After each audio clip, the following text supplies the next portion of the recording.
All right, let's Dirac and roll. So today's goal is to model what's called a unit impulse. So model unit impulse. Think, for instance, being pinched by someone where it hurts for a second and it doesn't hurt at all, or being struck by lightning. So lightning, being pinched,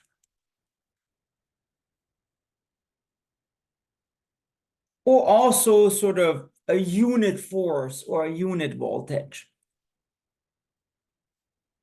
where you're zapped for a second and it doesn't hurt at all.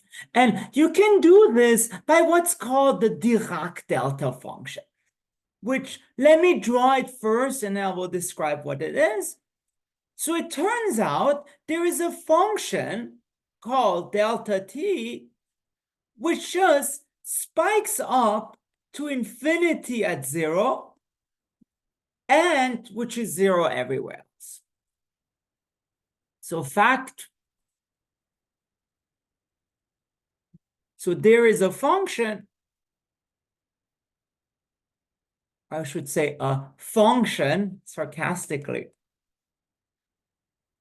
delta t,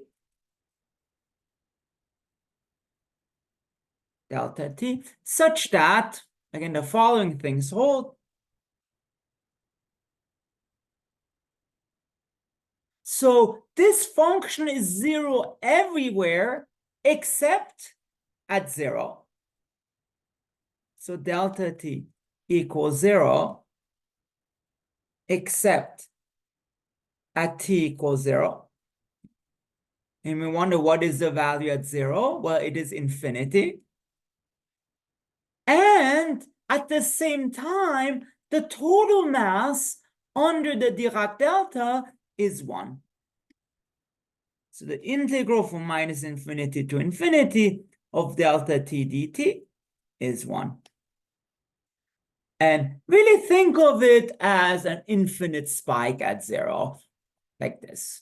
And once again, it's used to model really like unit impulses, something that just happens at the point and then disappears.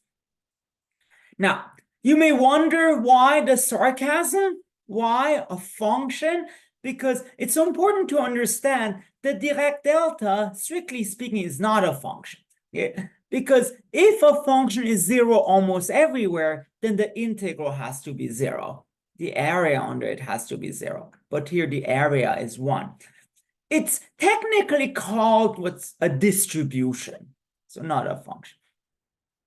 And also, I want to mention this has a very cool probability interpretation, because what this models is a game where most of the time you lose.